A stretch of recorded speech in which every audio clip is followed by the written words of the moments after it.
El amor que presiona no restaura, asfixia. David esperó la dirección de Dios. Abner intentó acelerar la historia.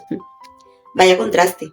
En los procesos de restauración matrimonial ocurre algo muy parecido. Cuando el miedo nos gobierna, podemos querer presionar al cónyuge para que vuelva, exigir respuestas, manipular conversaciones o apresurar decisiones. Pensamos que si insistimos lo suficiente, lograremos la restauración. Pero la presión solo produce más resistencia. El amor que nace del temor asfixia. El amor que confía en Dios sabe esperar el momento correcto. Porque no todo lo que parece estar listo debe tomarse de inmediato. Hay puertas que solo deben cruzarse cuando Dios las abre. Y hoy la pregunta no es, ¿cómo hago para que mi cónyuge cambie ya?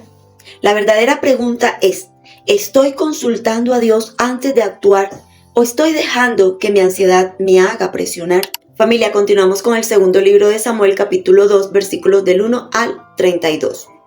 Y este capítulo es como una bisagra importantísima entre el reinado de Saúl y el reinado de David. Este es el momento donde Israel se divide en dos y comienza una guerra civil por 7 años. Pero vayamos al contexto. Saúl y Jonatán acaban de morir en el capítulo 1. David ha terminado su tiempo de exilio con los filisteos y está en Siclag. Toda la nación está sin rey, confundida y vulnerable.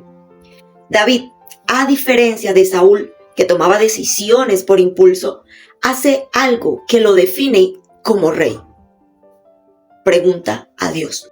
Y vamos a la explicación versículo por versículo. Empecemos del 1 al 4. David es ungido rey en Hebrón. ¿Subiré a alguna de las ciudades de Judá?, le pregunta al Señor, y Jehová le respondió, sube. David consulta a Dios. Si debe volver a Judá, Dios le dice que sí, a Hebrón. Hebrón era una ciudad muy simbólica. Allí estaban enterrados Abraham, Isaac y Jacob, y era una ciudad de refugio. Pero mira que David no se autoproclama. Él va con sus 2 esposas, sus hombres y sus familias. Entonces, los hombres de Judá vienen y lo ungen como rey de Judá. Y ojo, esta es su segunda unción. La primera fue en privado con Samuel, en el primer libro de Samuel 16. Esta es pública, pero sobre su propia tribu, Judá. Todavía no es rey de todo Israel, tenía 30 años en ese momento. Pero vemos los versículos del 4 al 7, donde nos habla acerca de la nobleza de David. Le cuentan a David que los hombres de Jabes de Galaad fueron los que rescataron y enterraron el cuerpo de Saúl. En lugar de ponerse celoso de la lealtad que le tenían a Saúl, David los bendice. Es una jugada política y espiritual brillante. Les está mostrando a todo Israel, yo no odio la casa de Saúl, yo honro su memoria, yo seré un rey diferente. En los versículos del 8 al 11 vemos el otro rey, Is-Boset. Mientras David es ungido por Dios y por el pueblo, aparece el otro lado de la historia. Abner, el general del ejército de Saúl y su primo, toma a Is-Boset, el único hijo sobreviviente de Saúl, también llamado Esbaal, y lo hace rey sobre todo el resto de las tribus de Israel. Is-Boset significa hombre de venganza. No era un guerrero, era un títere. El verdadero rey en el norte era Abner, y Abner lo llevaba a Mahanaim, al otro lado del Jordán, porque era más seguro, lejos de los filisteos y lejos de David. Pero entonces aquí se crea la división. David en Hebrón, rey de Judá, en el sur, reina 7 años y 6 meses allí. Is-Boset en Mahanaim, rey de las otras 11 tribus, en el norte, reina 2 años allí. Dios ya había dicho que David sería rey de todo, pero mira que David no fuerza el cumplimiento, él espera. En los versículos del 12 al 32 vemos la batalla inútil en el estanque de Gabaón. Este es el episodio más trágico del capítulo. Los 2 generales, Abner y Joab, se encuentran en el estanque de Gabaón con sus ejércitos. Y Abner propone un juego, que 12 jóvenes de cada lado luchen cuerpo a cuerpo. Era para evitar una guerra total, una especie de combate representativo. pero que sale terriblemente mal. Los 24 jóvenes se matan mutuamente y al mismo tiempo, agarrándose de la cabeza y clavándose la espada. Eso desata una batalla campal muy sangrienta donde gana el ejército de David. Luego de esto viene la persecución personal. Asael, el hermano de Joab, que era muy veloz como una gacela del campo, dice la palabra, persigue obsesivamente a Abner. Y este le advierte 2 veces: apártate, no quiero matarte. Abner no quería enemistarse a muerte con Joab, el sobrino de David, pero Asael no se detiene. Abner entonces, sin querer, lo mata clavándole la parte trasera de su lanza en el vientre. Cuando Joab y Abisai, es decir, el otro hermano de Asael, llegan y ven el cuerpo de su hermano, la batalla se vuelve una venganza personal. Al anochecer, Abner y los benjamitas se refugian en la cima de una colina y Abner grita a Joab: ¿consumirá la espada perpetuamente? ¿No sabes que al final será amargura? ¿Hasta cuándo no dirás al pueblo que se vuelva de perseguir a sus hermanos? Y esta es una frase profética. Abner le recuerda a Joab: somos hermanos, israelita matando israelitas. Esta guerra civil nos destruirá a todos. Entonces Joab acepta detener la persecución. Tocan la trompeta y paran.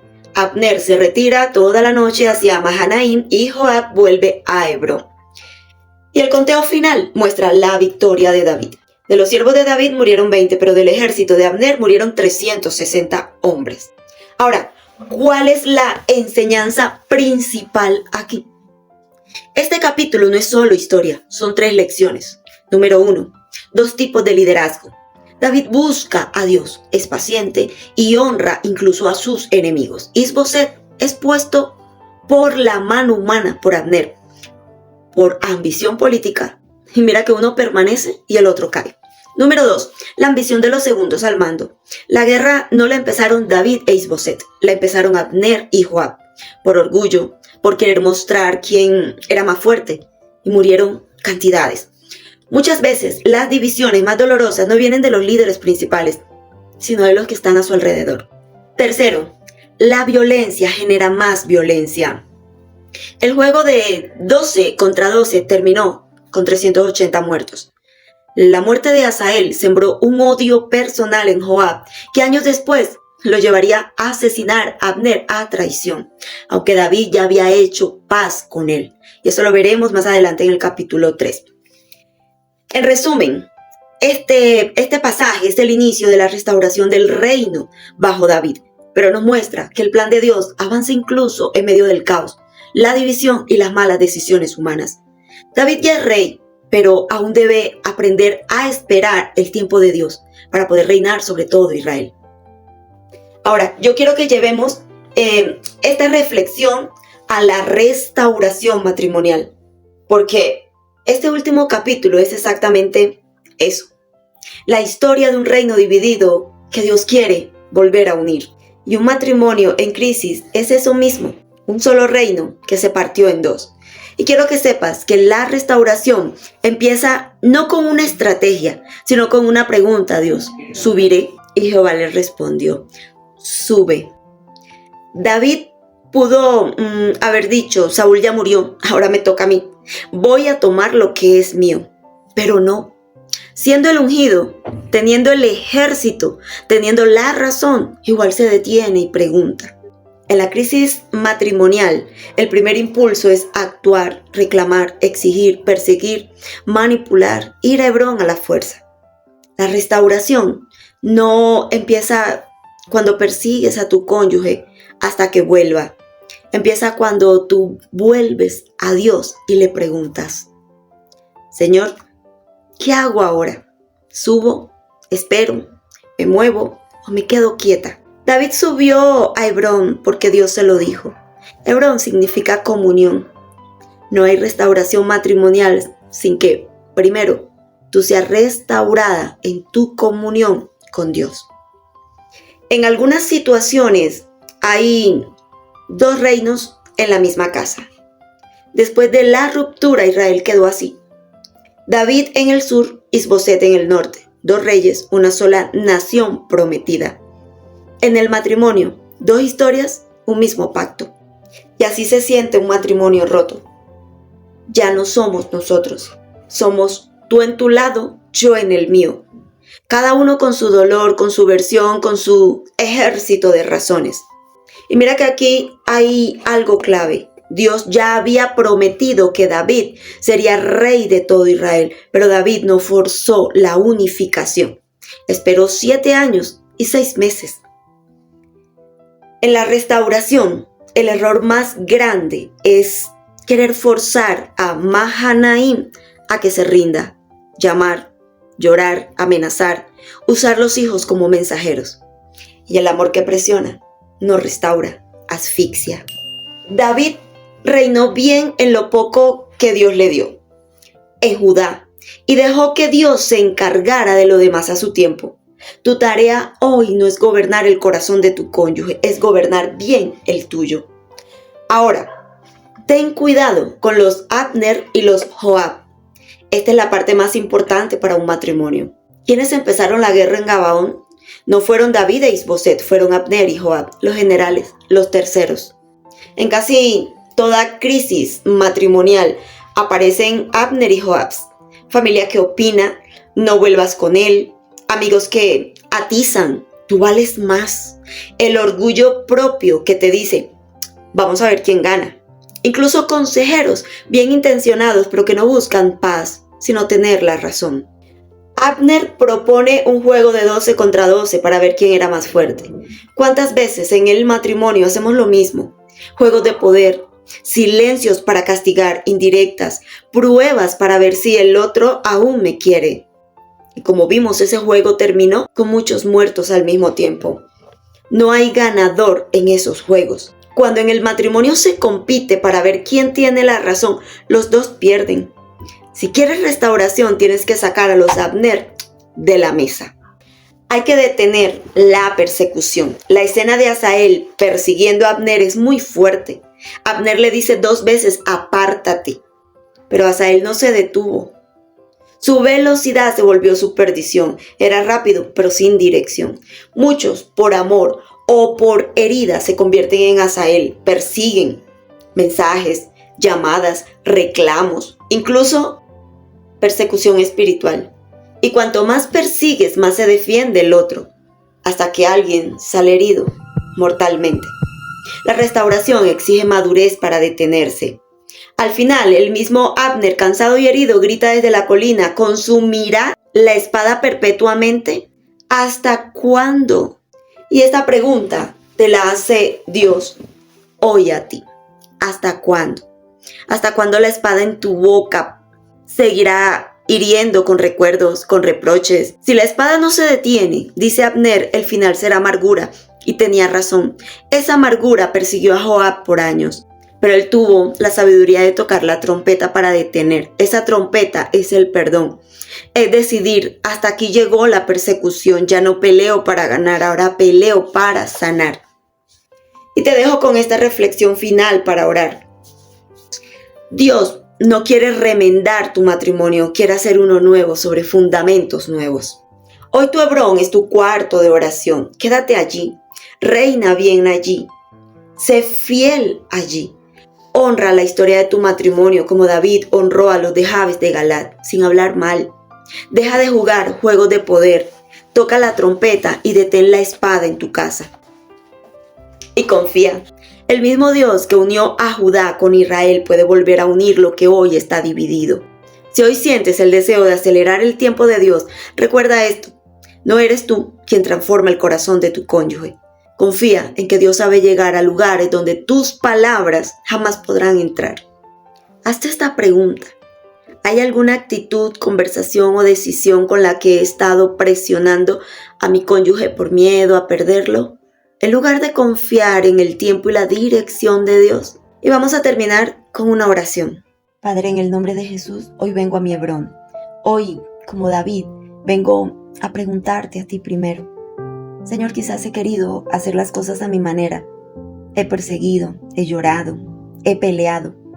Pero hoy me detengo y te pregunto, ¿qué quieres que haga?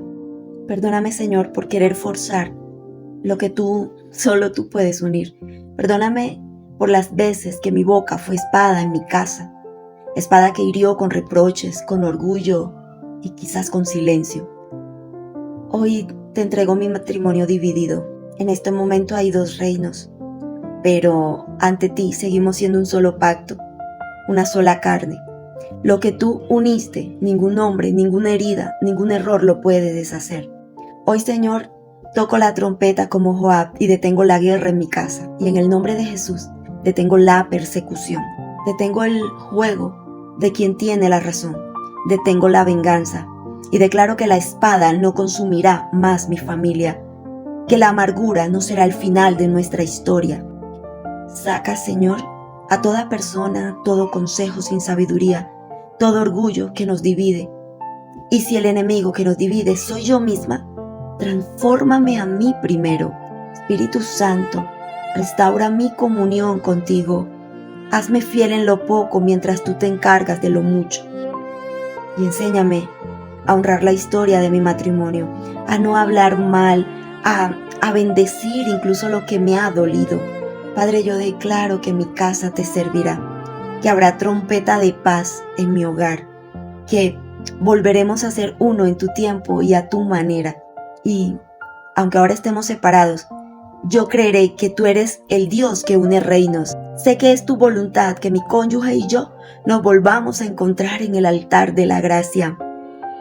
Padre, todo esto te lo entrego en tus manos, sin manipular, sin forzar, simplemente esperando en ti. En el nombre de Jesús. Amén. Recuerda siempre que el amor que presiona no restaura, solo asfixia.